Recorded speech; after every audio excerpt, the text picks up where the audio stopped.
ертөнцийн эзний агуу их үйлсийг эргэн санах вэ? ертөнцийн эзэнтэй хандан би хашгирах болно. Миний үгийг сонсон сонстол нь би хашгирна. Хүнд зовлонд унсан үедээ мөнхийн эзнээс би тусламж ирж байна. Харанхуй шөнөөр хүртэл би эцэж цуцалгүй түүний зүг хараа сунган тусламж ирж байна. Ам биеэрээ би амсхийн тайтгархаас татгалзаж байна. ертөнцийн эзнийг бодохдоо би яолон гиншиж байна. Эргцүүлэн бодох тусмаа би сэтгэлээр унаж байна. ертөнцийн эзэн та надад нүдэн ханаад амарч унтах чөлөөж өгөхгүй ажээ. Ийхүү одоо би үг хэлж чадахгүй болтлоо. Зовон шаналж байна. Өн эртний цагаа би эргцүүлэн бодож байна. Хаа холын тэр үеэ би цанан дурсаж байна. Өдөржин би дуулдаг байснаа одоо би сэтгэл зүрхэндээ тунгаан бодоод эрен хайхтаа бүхнийг захирагч их эзэн минь биднийгээ ингээд үрд голвоо. Дахин хизээж бидэнд тэр нааштай хандахгүй гэж юу? Хууршгүй үнэнч хайрна бүр мөсөн үгүй болвоо. Амдалж хэлсэн бүхэн нь ингээд бүр дуусвуу. Илгэсэг нинжин чанараа ертөнцийн эзэн мартвуу. Инрэн өрөвдөх сэтгэлийг нь уур хилэн далдлвуу. Дээдийн дээд эзний маань хүч чадал инхүү биднээс зайлан одоод уй гашууд намайг унгалаа хэмээн гүйлсэн. Мөнхийн эзний бүтээсэн бүхнийг би цанан дурсаж байна. Тийм ээ. Үн нэрт цагт үзүүлж байсан гайхамшгуудыг нь эргэн дурсаж байна. Үйл хэрэг бүхнийхэн тухай би тунгаан бодож байна. Агуу их үйлсийн тухай би эргцүүлэн бодож байна. ертөнцийн эзэн минь таны зам бол ариун билээ. Ямар бурхан шүтэн ертөнцийн эзэнтэй маань адил вэ? Та бол үе олон гайхамшиг бүтээн үндэстэн олны дунд хүч чадлаа харуулсан ертөнцийн эзэн болоо. Өөрийнх нь ард түмэн болох Яхвын үр садыг, Юсефийн үр садыг та хүч чадлаа харуулan чөлөөлж өгсөн билээ. Тэнгисийн ус таныг хараад ертөнцийн эзэн минь тэнгисийн ус таныг хараад айн сүрдэж байсан. Гүн ус таныг хараад жичрэн дагжиж байсан. Хурамстын үлнээс хур бороо цутгаж тэнгэр нижигнэн газар сайгүй харуулсан галт сумтан гэмээр аян цахилгаан захилсан. Хуй салхитай хам тэнгэрийн дуу тачигнан газар дэлхий дээр гал цахилгаан захилан хөрс дэлхий хүртэл хөдлөн жичирч байсан. Тэр үед та далайн усыг туулан гарч тэнгисийн их усан дундуур зам татуулан өрсөн боловч хөлийн тань мөр үзэгдсэнгүй. Тэр үед та ард түмнээ мөшөөх Аарон нараар удирдуулан хонин сүргээ хариулах мэт өөрөө дагуулсан билээ. ертөнцийн эзэн болон түүний ард түмэн минь зааж сургах үгийг минь чих тайван сонсогтун, амнаас минь гарах үгийг анхаарал тайван сонсогтун. Сургаалт үлгэрээр би яриагаа эхлэх болно. Өөнийхтний нууцыг би тайлбарлан хэлэх болно. Тэр бол өвөг дээдсийн минь өгүүлэн ярьж байсан бөгөөд өөнийхтнээс бидний сонссон зүйл болоо. Үүнийг бид өөрсдөө үр садаасаа нууж хаахгүй бөгөөд харин залхамж хойч үедээ мөнхийн эзний бүтээсэн магтан бахтуул зохих гайхамшигтай сайхан үйлсүүдийг нь агуу их хүч чадлыг нь үзүүлж харуулж байсан олон гайхамшгуудын тухай өгүүлж хэлэх болно.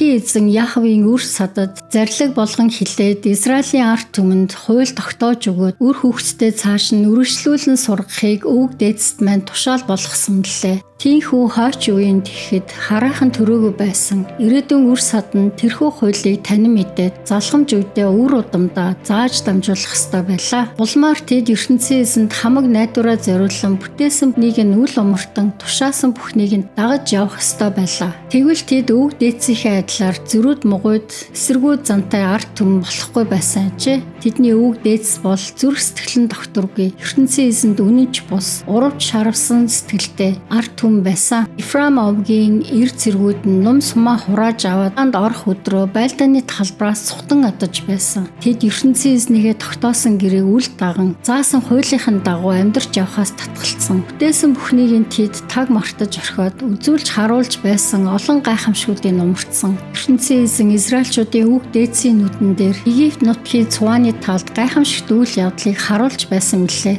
Зэгсэн тэнгисийн усыг тэр хоёр тийш нь яраад дундуур нь тэдний гатлуулахдаа хуйларч давлгаасан усыг нь тэр чигтэн зогсоогоод ханан хэрэм мэт болгон харагдуулж байсан мэлээ. Өдрийн цагт тэднийг үүлэн багнаар удирдан, шөнийн цагт галын дөлөөр дагуулan өөрөө удирдан жолоодсоор авч явсан мэлээ. Цөөл газарт ертөнцийн эзэн хадан цохог хаг цохон хадны гүнээс ус ундран хамтлан тэднийг ундаалж байсан мэлээ. Хадан цохоноос ундран гарсан ус нь гол мөрөн мэт урсаж байсан болоо. Гэвч ард түмэн түүнийг эсэргүүцсээр байлаа. Улам илүү гим хийсээр цөлд амьдарч байхдаа тэд дээдийн дээд эзнийхээ өдөөс эсэргүүцсэн болсон. Шунхааран өгүүлж байсан идэх юмаа шаардахтаа тэд сэтгэл зүрхнийхээ гүнд ертөнцийн эзнийг сорсон. ертөнцийн эзний өөдөөс тэд эсэргүүцлийн үгээ хэлэхдээ хээр цүлд ирүүлчгээд бидний өмнө тэр зоогийн ширээ засах юм уу? Хад чулууг тэр хаг зөхөн уус ундруулад гол мөрөн мэт урсгаж байсан үнэн. Тэгвэл одоо бидэнд тэр тал хөгч чадах юм уу? Ард түмнээ тэр махаар хангаж чадах юм уу гэж байсан мөлий. Тийм болохоор мөнхийн эзэн үүнийг нь сонсоод уур хилэндээ авцсан Яаковын үр садыг тэр гал төмөр шатгаан Израилийн ард түмэнд уур хилэнгээ харуулсан.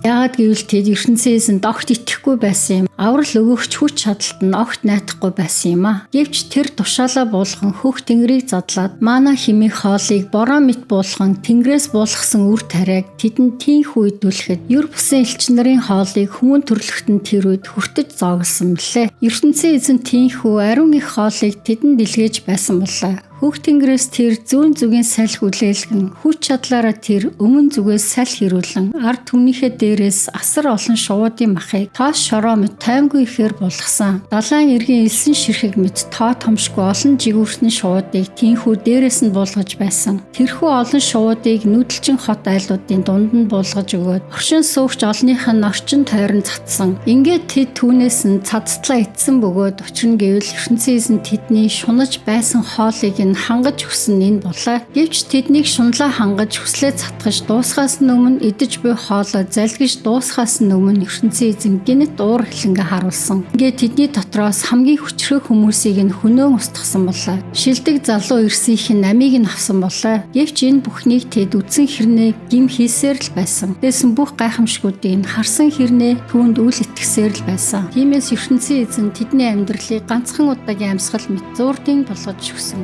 Гинтийн сүрэл авчран гамшиг ирүүлж дуусгасан. Ингээд өөрсдийг нь ертөнцийн эзэн өвөө олноор нь хөнөөж эхлэхэд л тэд түүний зүг эргэж буруу замаа орхин үнэн сэтгэлээс түүнийг хүсэн самгалзаж эхэлсэн. ертөнцийн эзэн бол тэдний хувьд хадан цохоо мэт хамгаалагч нь бөгөөд хязгааргүй хүчит ертөнцийн эзэн бол өөрсдийг нь чөлөөлөгч юм гэдгийг тэд эргэн санацгаасан. Гэхдээ тэд ертөнцийн эзнийг уран үгээрээ цатгаж хил амаа билүүдэн худал үгсийг ярьцгаасан. Сэтгэл зүрхээрээ түүнд хувиршгүй үнэж байсангүй. Тогтоож өгсөн гэрээнд нь үнэн сэтгэлээ санацсангүй. ертөнцийн эзэн тэдэнд инэрэнгүй сэтгэлээ харуулan үйлдэж хийсэн гмийг нь өршөөгөө зогсоогүй. Тэр чигээр нь тэднийг арчин устгахаа болсон. ертөнцийн эзэн олон удаа уур хилэнгээ тийхүү хязгаарлаж байсан мөлөө. Тэд бол зөвхөн мах цуснаас бүрдсэн хүмүүн төрлөختөн бөгөөд үлээх салхин мэт зуурдын агаад эргэж дахин ирэхгүй амьтаа болохыг нь тэр тооцсон үзсэн болоо. Цүл газарт байхдаа тэд хичнээн олон удаа ертөнцийн эзний өөдөөс эсэргүүцсэн босон. Хээр цүлд байхдаа тэд хичнээн олон удаа түүний гомдон гонсоолгов.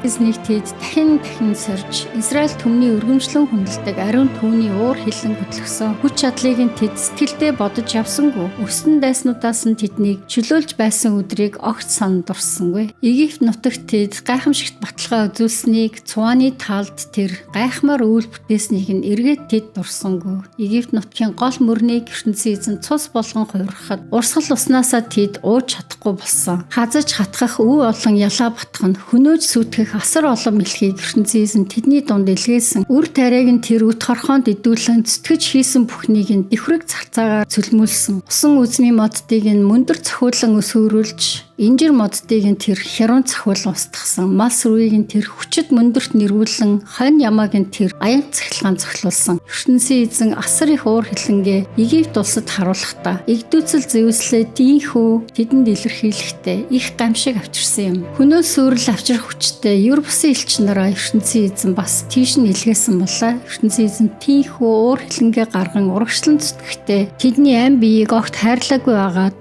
гамшигт өвчин ирүүлээд устган сүрүүлсэн. Египт айл өрхийн ууган хүү бүрийг хамын удам өгсөний анхны үр болгоныг ертөнцийн эзэн хөнөөсөн. Ингээд тэр арт түмний хонь сүрэг мэт дагуулan явсан мөлий. Мал сүргээ хариулах мэт цүл газраар авч явсан. Ертөнцийн эзэн тийхүү аюул остгүйгээр авч явсан болохоор үнэндээ тэдэнд айхын байсангүй. Өстөн дайснуудыг нь хүртэл зэгсэн тэнгисийн ус хамт залгсан болоо. Ингээд тэр арт түмний ариун нутагтаа авчирч өгсөн мөлий. Хүч чадлаа харуулan байж ялан дийлсэн уулархаг нутагтаа тэднийг оруулж өгсөн мөлий. улс үндэстнүүдийг тэднийхээ өмнөх замаас хөөн зайлуулад газар нутгийг нь өмч болгон хуваарлаж өгөөд Израилийн овг аймагуудыг тэр орон гэрт нь сууршуулж билээ. Гэтэл тэд хязгааргүй хүчит түүнийг сорин туршиж, өөдөөс нь эсэргүүцэн босоод тогтоосон гэрээг нь дагахаа болсноор барахгүй. Эцэг өвгдийнхээ адилаар урагш сэтгэл гарган гажиж нугарсан нум мэт буруу тишээ чиглэсэн. Ингээд тэд энэ тэндгүү бурхан дахлын газар босгоод ертөнцийн эзний уур хилэн төрүүлэн урлаж сийлсэн бурхтаараа хор шарыг нь хөдлөсөн. ертөнцийн эзэн энэ бүхнийг үзэж сонсоод уур хилэнд бадарч Израилийн ард түмнийг бүр мөсөн голж хайсан. Шило хотод оршин байсан газраа ертөнцийн эзэн бүр орхиод хүмүүсийн дунд оршин байсан асар сүмээсээ дайжсан. Улмаар ертөнцийн эзэн хүч чадлыг нь илтгэсэн гэрээний авдрыг бусдын гарт олцлуулад яруу алдрынхаа бэлэг тэмдгийг хүснийхэнд гарт өгсөн. Ард түмний тэр сэлэмний эрэнд өгөөд өв хөрөнгө болсон өөрийнхөө хүмүүс тийхүү уур хилэнгээ гаргасан. Эдэр залуу хүүгүүд нь галт шатаалган цөлмүүлэхэд охид бүсгүйчүүд нь нөхөрт гарахгүй болоод хормын ерөөлт дуу уянгалан сонсогдохой болов.